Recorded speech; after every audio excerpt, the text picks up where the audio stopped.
Dave Meltzer and Jim Cornette are feuding over Kenny Omega. And is Jim Cornette right about what he says about Kenny Omega?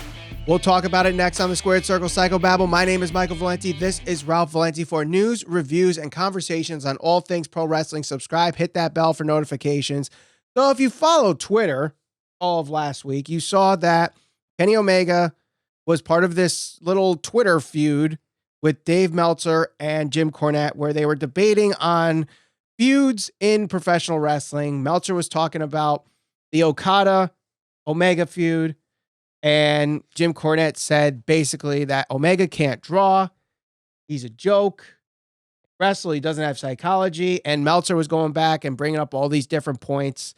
And of course, the feud of Ricky Steamboat and Ric Flair was brought up as well with this, saying Okada and Omega basically are at that same level. What do you say about all this? Is Jim Cornette right about Kenny Omega? Well, we're definitely going to go through point by point and try to dissect a lot of this and kind of fill it in and, you know, not necessarily pick a side, but go point by point and let everyone know kind of where we stand on each of the points that each other made. Because there was quite a bit of back and forth. It was like a giant pissing contest between social media between these two. Yep. I think at the very heart of this, what you have is the debate that we keep bringing up is it's like a generational argument, right? Yep.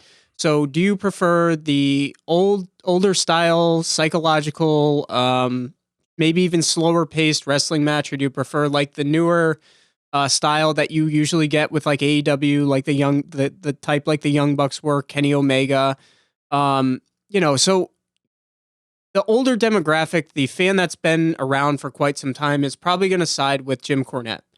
Some of them may like Kenny Omega, but I'm willing to bet like a majority of them would side with Jim on this. Mm-hmm. Meltzer, obviously, he's a big fan of Omega. He says that Jim Cornette's out of touch. I don't think he's necessarily out of touch. I just think that a lot of what he's saying is said in a way that obviously drives people crazy. Because it's like, you're pointing things out and turning the volume up to like 100. And at the very heart of it, Cornette wants to, he wants to keep the integrity of professional wrestling, which he thinks Omega and his counterparts there drastically, devalue, I guess you could say. Yeah, but I mean, for the longest time in professional wrestling, people have said the same thing that they're saying about Kenny Omega. Oh, he's exposing the business. He's going to ruin wrestling. And it just ends up evolving wrestling. When Harley Race would do flying headbutts, they said that was stupid and that's going to kill wrestling. And say what you want about the flying headbutt.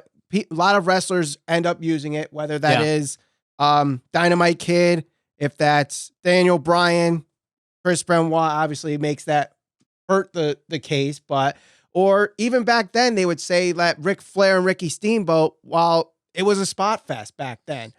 Now today, here we are 30, 40 years later, and people consider that the best feud ever in wrestling. Many do, one of them. Many do. Yeah. Those 3 matches in 1989, a lot of people do consider some of the best wrestling you'll ever see. And you're talking about 2 of the best wrestlers ever in Ric Flair and Ricky Steamboat, so it obviously holds weight.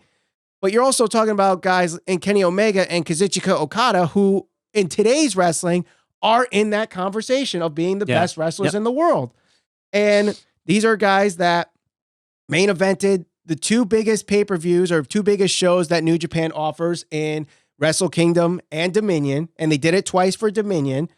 Had incredible matches. I know they broke the Meltzer scale, and that's really what started, people getting invested in Kazuchika Okada and Kenny Omega, but those matches are freaking awesome. If you're a wrestling fan, I think regardless of what kind of matches you like, if you like psychology and storytelling, if you like spot fests, if you like, very stiff in your face action, I think that those matches give you a little bit of everything. Yeah.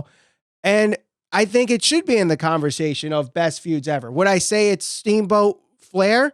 I think it's up to the person to really decipher that. And go ahead. And I think one of the things you pointed out is Flair and Steamboat is a feud that has gone down in history as one of the greatest feuds, if not the greatest feud of all time. Many people recognize that as one of the feuds that if you're going to point to something that defines what good professional wrestling is, what makes a good feud, a lot of people are going to point to that. Even somebody like us, who obviously we grew up watching Ric Flair, many of those matches and a good majority of that feud, if not all of it, happened long before we were born. Right. And it was able to stand the test of time. Now, I think that where I disagree with Meltzer, because I definitely think that Okada and Omega is an amazing feud.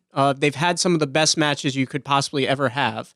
I think those matches by themselves will stand the test of time, but I think it remains to be seen what will happen with that feud. Like, is it actually going to be a feud people look back on 40 years from now, 30 years from now, 50 years from now and say, that was a defining moment in the professional wrestling history?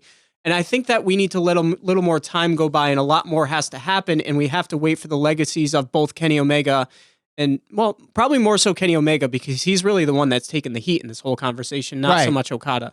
Okada's going to go down probably as maybe the greatest professional wrestler to never wrestle in the WWE, unless he goes there, right? Right. Kenny Omega could certainly be another one that makes that list, but I want to wait to see what happens, because if you look at this right now in a vacuum, right? This match, without the two having their feud, you may not have AEW at all. Exactly. Right? So this match really got a lot of fans interested and invested in New Japan Pro Wrestling, the whole idea of another promotion coming out and challenging Vince McMahon, some of the points that I know you're going to bring up, being able to sell out MSG, really exposing New Japan Pro Wrestling to a much larger American fan base and beyond that. Now, why I say I want to see it stand the test of time is if AEW goes, let's say, a couple of years and ultimately goes out of business. In a way, Jim Cornette is kind of right about Kenny Omega, because a lot of people are saying Kenny Omega, is this amazing draw, which, some people can argue the opposite of that. Mm-hmm. And I want to see what ends up happening. Like, is that actually going to hold value and hold weight 40 years from now? Or is it just going to be like one of those things like, we remember it for 5 or 10 years and then we know it's a really good match, but people aren't going to look back on it as something that really is a defining moment in wrestling history? Well, I think it already has made a defining moment in wrestling history, because it was basically everybody in today's generation of wrestling fans. I think these matches really expose people to other forms of professional wrestling outside of WWE. Yes, I understand Ring of Honor has been around. Yes, I understand Impact or TNA have been around for a long time. Sure. But for a lot of wrestling fans, it was the only thing was WWE.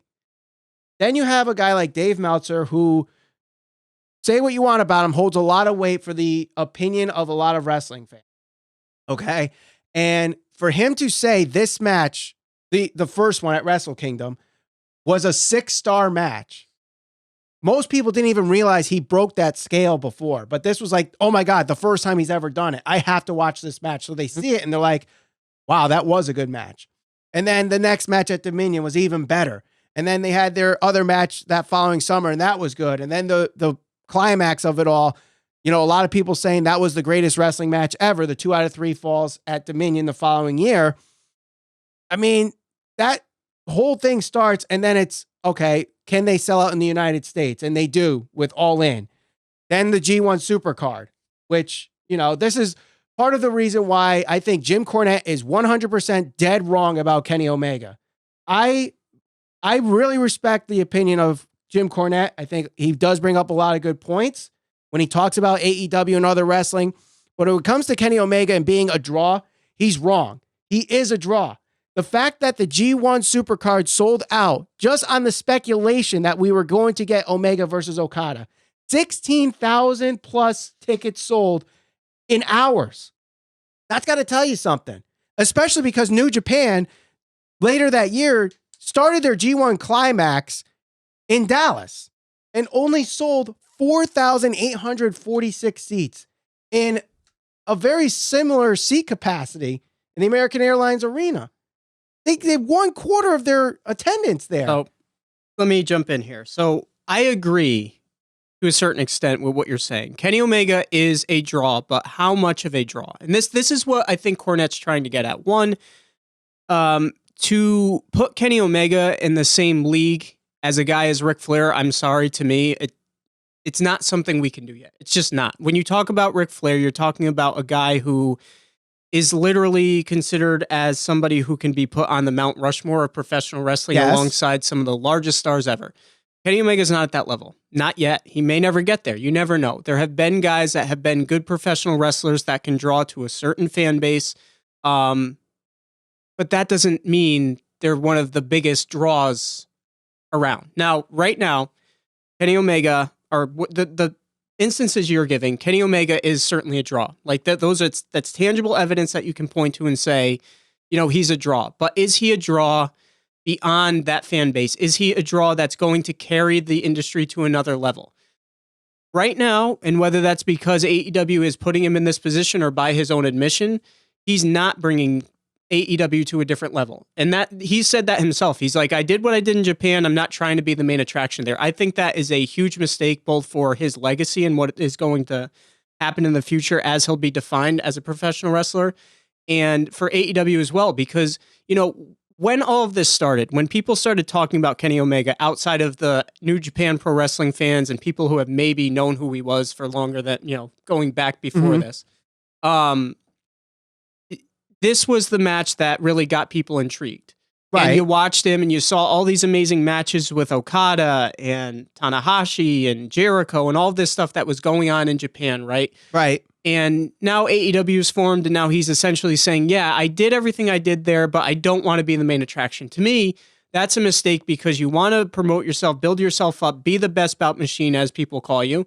And the bigger you are, the greater you are. That means if a guy like Pac goes over you, it makes it that much more important. Now, he's taken a step back to give the young guys an opportunity, which is respected, but it would mean more to me if he built himself up, was one of the top guys there. Now, where I'm going with all this is here. So he's a draw to a very specific fan base. But can he bring AEW to that next level? Because there is like a draw, and then there's a mega draw. There's being over, like Becky Lynch, and I said this months ago, Becky Lynch is over with the current WWE fan base, but is she really bringing WWE to like another level over? No, she's not. I say the same thing about Kenny Omega, at least for right now. Like, he's not bringing wrestling as a whole to another level. He's just not. I mean, those numbers you said, sure, they're great, but you could kind of say the same thing for a lot of guys back in the territory days. Yeah, you could. And Ric Flair could be one of those guys. Like, Ric Flair, while he was a draw to the NWA and territory fan base, I don't know if he was a megastar then, because he never wrestled in WWE until 1992, where it was the tail end of Hulkamania, and he was there for such a short period of time. I don't know if people really got to know Ric Flair until WCW became huge, and that was more of his tail end of his career. I know his career went much longer than that, but I think when Flair in the 80s, yes, he was a draw. Yes, he was a big name in wrestling, but he wasn't the mainstream attraction he is today. That's the point. He stood the test of time. That's the point I'm getting at. So with Ric Flair, you have a guy who is widely respected by all wrestling fans. He could go down as many people consider the best professional wrestler, next to a couple other guys, Shawn Michaels, whoever else you want to throw in that category. Do you think Kenny Omega belongs in that category? Let's just get that out there. You think he's as good as Ric Flair? Right now, no. I think the tale still has to be told. I agree with that. But that's the other thing you could say about Ric Flair. In 1989, was he the best wrestler in the world? I don't know if you could say that in 1989. A lot of people would say that in 1989, but I think because of his longevity of his career, a lot more people were exposed to him past he was wrestling in the 70s, he was wrestling through the 80s, the 90s, and his career ended. His career spans almost 5 decades. So yeah, I don't know if Kenny Omega is ever going to span 5 decades of notable wrestling. He spent all the 2010s in New Japan. Here he is, 2020 into AEW. How much longer does he have? He's 35 years old. Exactly. And that's pretty much the point I'm making. Like, right now, he is, I don't know, whatever you want to call it, maybe the flavor of the week. Like, he's a top guy in AEW. He's the guy that a lot of people respect. But we have to see what happens with the rest of his career that's really good to define him. Because when you compare him to a guy like Ric Flair, which we're only doing because Dave Meltzer pretty much said he belongs in that category. And, in-ring ability, I think Kenny Omega is certainly one of the best right now. But to compare him to a guy like a Ric Flair. Now, Flair is in a category where very few people belong, in my opinion. Yes. There's maybe 5 guys. Austin, Rock, Flair, Hogan, certainly nobody now, Cena. Those guys are like mega draws. Those guys are they're in movies. They're all over the place. Ric Flair at 70 years or plus of age, whatever he is, a guy who was pretty much pronounced dead like a year ago. He's in He's on ESPN talking about the Super Bowl. People are rapping about him. He had a Super Bowl commercial, and this is a guy who hasn't wrestled in however many years. Like, to me, that's over. That's a legitimate draw. A guy like, and we talked about this, a guy like Conor McGregor, if he can go and fight, and the subscriptions go from 6.6 million to 7.6 million, 1 million people tuned in. 1 million people bought a subscription to the ESPN Plus app just to see this guy. Now, can you say that about Kenny Omega? You can't. I'm sorry, you can't. Has he sold out tickets? Has he done this? Has he done that? Yes, but that's Cornette's point. Like, he's a draw to a very specific fan base. No, I think first off, I think Cornette's point is he's not a draw, period. No, you have to listen to I listened to the whole thing back today. So the point he made was, and I know the arguments he made on Twitter and all of that, he said more than one time about not only him, but the Young Bucks as well. They have a very specific fan base, and what's going to happen is the fans that are watching now are going to be the only fans that watch it. He's not convinced that mainstream is going to be into that, into what Kenny Omega does, into what the Young Bucks do. But they're winning the ratings on a weekly basis against NXT, which is an established brand from WWE. It's their third brand. Let's be honest about it. I understand it's their third brand, but still, it's a WWE brand. Raw and SmackDown win the ratings, other than when there's a sporting event on, every single week. So the fact that AEW is still coming on here, consistently getting 850 to nearly 1 million viewers a week, that's got to say something. And in their first year. Is that more a case of Chris Jericho and Moxley and everybody there as a whole, or just Kenny Omega? Well, I think it's a mix of things. I do think Jericho, Moxley are a huge part of that, but I also think Kenny Omega is a part of that as well, because the non-WWE fans that still want something else in wrestling, they are going to a Kenny Omega in New Japan Pro Wrestling and see what he did in New Japan, and he's brought those American fans that watch New Japan Pro Wrestling into AEW. I agree. And not only that, let's look at the 3 pay-per-views that AEW's done so far. Double or Nothing, All Out, Full Gear, okay? All 3 shows sold out. Yep. All 3 of them were at least 8,000 tickets or more, and all of them have 100,000 pay-per-view buys, which are all the most of a buy rate that were not from WCW or WWE. 2 of those shows, Kenny Omega main evented. He main evented Double or Nothing against Jericho. He main evented Full Gear against Moxley. Now, again, you could say that Jericho and Moxley sold those tickets, but he was one of those as well. All Out, sold out. The day before those tickets went on sale, they announced Moxley versus Kenny Omega. Yep. And those tickets sold out. Independent wrestling, okay, smaller audience, but, those tickets don't really sell that well. He did a show for Northeast Wrestling in Poughkeepsie, New York, that sold nearly 3,000 tickets. It should. He's the biggest. He's probably the biggest star that they've had. But that's what I'm saying. He is. I agree. We're making the same point here. We're just presenting it in different ways. I agree Kenny Omega is a draw. To what level he is a draw is the point that Cornette is making. Is he going to bring, and this is the difference between how you define what a draw is. Now, Kenny Omega's a draw and all the things that you just talked about. Is he going to be a draw beyond where they currently are? I don't know that yet. Nobody can say that yet. That's like predicting the future. Either Meltzer's right or Cornette's right. Cornette's, if you agree with Cornette, he's not going to bring wrestling as a whole and the industry and AEW up to another level. I don't know if he's going to do that. Meltzer's point is he's a draw. Like, he's a legitimate draw. Maybe people will be into him. It'll help grow the business, everything else. it remains to be seen what's going to happen. True. I will say that. I will agree with you on that. I mean, whether he is the next Austin or the next Hogan, I think is still to be determined. I will say he probably is not that, because I don't think wrestling will ever have those again.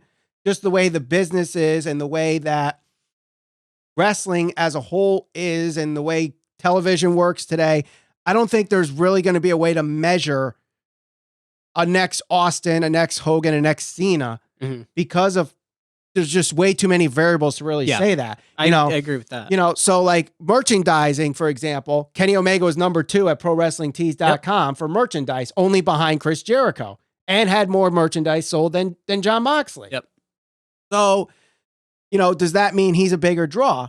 It's hard to tell, because like you have the WWE shop, you have Pro Wrestling Tees. They're obviously two different. So which one holds more weight? It's hard to tell. I know. Yep. So, and cable ratings, as much as people want to be experts in cable ratings, it's just an antiquated system to begin with. So you can't really hold that into consideration. Pay-per-view buys.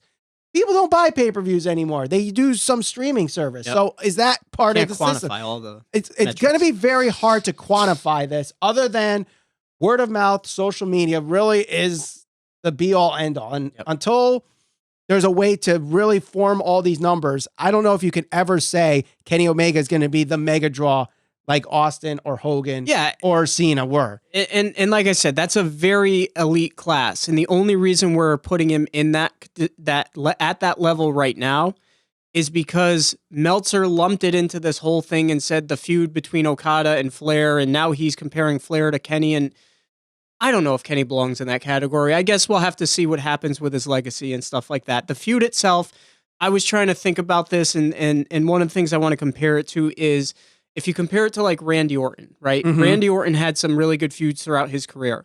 One of the feuds that a lot of people look past is his feud with Christian. He had some great matches with him, but it's not like if you were to put someone on the spot and say, what's your favorite feud with Orton?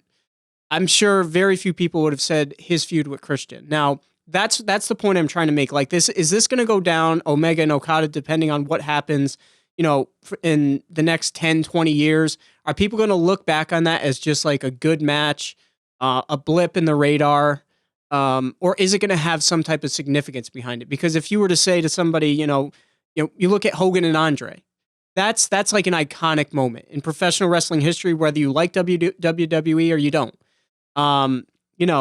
Undertaker and HBK, that's an iconic moment. Now, Okada and Kenny, I think it can certainly be something that people look back on, but it has to depend on what happens with AEW, with Kenny Omega, and it's not just where, it was just a great match that people forget about. Right. I don't think that's the case, but I think that's what has to happen for this to be, at least kind of considered up there with Steamboat and Flair, because right now, it's to me, you can't really compare the guys yet, because the story's not yet written on Kenny Omega or Okada. Maybe. Well, we'll say, how long do you think we need to have of a sample size before we could say that Okada and Omega really were an iconic moment that shifted the wrestling industry? Well, I think that certainly AEW has to last longer than WCW lasted. I think it has to actually compete at a certain level. I think it has to stay around and stand the test of time. Like if AEW goes under in a couple of years, you'd be hard pressed to make an argument and to say that, that feud itself did a lot for the wrestling industry, right? Because there have been a lot of good feuds in ECW. There have been a lot of good feuds in WCW, but people don't talk about them as historically and as importantly because they didn't succeed for the long term. So I think what has to happen is, AEW without the Okada and Kenny feud probably doesn't come to fruition, right? Right.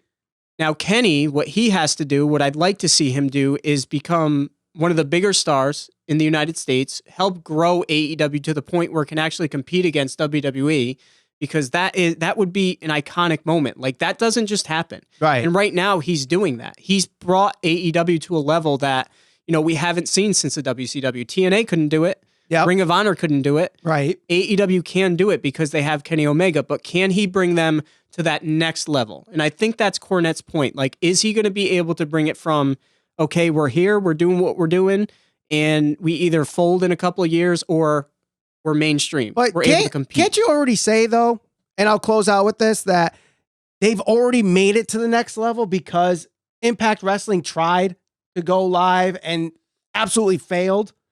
Yeah, on that one night. And Ring of Honor, the fact that they can't even get a TV deal, really? I mean, they have their regional programming. And, I mean, AEW got a deal with TNT weekly. Yep. Are the top 5 cable show for the night. Mm-hmm. And so, like, AEW's already been brought to that next level. And it's because it all started with that match with Kenny Omega and Kazuchika Okada. Yeah, I agree 100% with you. I'm not disagreeing with that. But what I'm saying is, what's the end game in all of this? Like, is AEW going to continue to do everything you just pointed out? Will they still be able to compete with the WWE or be an alternative, whichever you prefer to call it, 5 years from now, 10 years from now? A lot of that is going to be based on what happens with Kenny Omega as one of their top draws, as you've said, right? Mm-hmm. So assuming AEW continues to grow with the likes of Kenny, the Bucks, Cody, Moxley, and some other guys that I'm sure they'll add along the way. Right. Yeah, but I mean, let's just be honest here. As long as WWE is around, as long as the WWE is the big dog in the yard, right? Yep. You're always going to be compared to them. Yeah. If you're able to compete against them, that says a lot because, like I said, there have not been many companies, only one, WCW, that have been able to do it. Can they do that?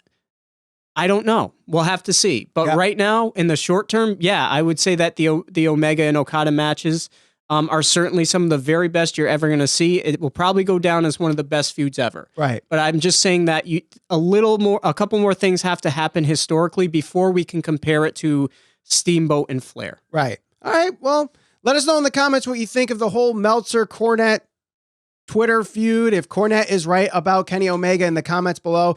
Don't forget to share this all over social media. We're on Facebook, Instagram, and Twitter at SCPB Podcast. And for news, reviews, and conversations on all things pro wrestling, subscribe, hit that bell for notifications. For Ralph Valenti, my name is Michael Valenti, and we'll talk to you on the next episode of the Squared Circle Psychobabble.